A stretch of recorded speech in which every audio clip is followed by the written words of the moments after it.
৭৫ জনের জমি হাতিয়ে নিয়েছেন এলাকার এক ব্যবসায়ী। নিজের নামে তৈরি করেছেন ভুয়ো কাগজপত্র, তারপর জমিগুলি বিক্রি করেছেন ৩টি বেসরকারি কোম্পানিকে। হ্যাঁ, চাঞ্চল্যকর অভিযোগ ঝাড়গ্রামে। ব্যবসায়ী এই অভিযোগ মানতে নারাজ।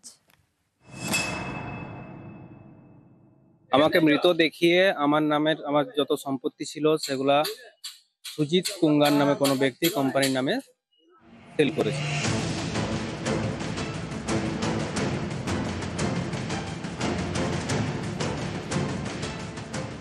ঝাড়গ্রামের সাঁকরাইল এখানকার বাঁকড়ার বিঘার পর বিঘা জমি নিয়ে চাঞ্চল্যকর অভিযোগ। মালিকরা কিছু জানেনই না, অথচ তাদের জমি বিক্রি হয়ে গিয়েছে। ভুয়ো কাগজপত্র তৈরি করে প্রায় ৭৫ জনের জমি হাতিয়ে নেওয়া হয়েছে বলে অভিযোগ। আমাদের জমি আমরা বিক্রি করি না, জন্মানি এরকম তুলে নিয়ে যাচ্ছে হয়ে যাচ্ছে। কিছু লোকের যখন দেখছে অন্যায় করে তখন দেখছি আমরাও, তখন দেখছি না আমাদেরও না বিক্রি করি না। স্থানীয় জমি ব্যবসায়ী সুজিত কুঙ্গারের বিরুদ্ধে সরব স্থানীয়রা। তাদের দাবি, নিজের নামে জমি কেনার ভুয়ো কাগজপত্র তৈরি করেছেন সুজিত, তারপরে সেগুলি বিক্রি করেছেন ৩টি বেসরকারি কোম্পানিকে। আমাকে মৃত দেখিয়ে আমার যত সম্পত্তি ছিল সেগুলা সুজিত কুঙ্গার নামে কোনো ব্যক্তি কোম্পানির নামে সেল করেছে। আমি হঠাৎ দেখি সবাই যখন আলোচনা করছে, আমিও আমার যখন জমি দাগ দিয়ে দেখছি যে আমারও জমি কোম্পানির নামে চলে গেছে। করেছে দাদা, ডিটগুলো বেরাচ্ছে, অনলাইনে বেরাচ্ছে, দিলে আপনাদের কাছে নিয়ে বসবো, ওইটা দেখতে পাবেন তো আপনারা, যারা দিয়েছে তারা দেখতে পাবেন। যে দিয়েছে না, সেই ডিটটা আমি অনলাইনে বের করতে দিয়েছি মৌরিকে। কি ব্যাপার আছে, সে যে ব্যক্তি দিয়েছে আর যারা প্রমোটার কাজ করেছে দুজনকেই নিয়ে আপনাদের কাছে আমি বসাবো। ওরা জানে জমি জোগাড় কাজ হয় বিএলআর অফিস, আর কোথাও হয় না।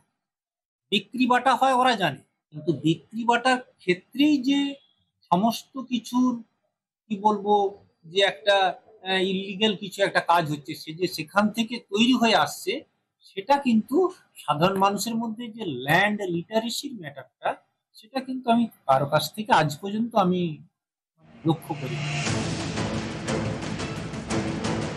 ঝাড়গ্রাম থেকে রাজু সিং, নিউজ 18 বাংলা।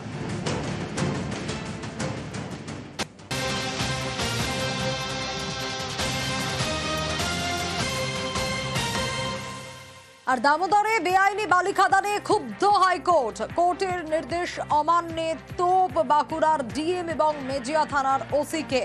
আরও একবার জানাবো, দামোদরে বেআইনি বালি খাদানে ক্ষুব্ধ হাইকোর্ট।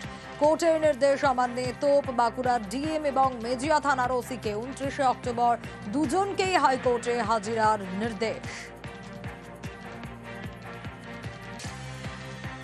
ক্ষুব্ধ হাইকোর্ট, 1 বছর পরও কেন কার্যকর হয়নি জানতে চায় হাইকোর্ট। কোর্টের নির্দেশ অমান্যে তোপ বাঁকুড়ার ডিএম এবং মেজিয়া থানার ওসিকে।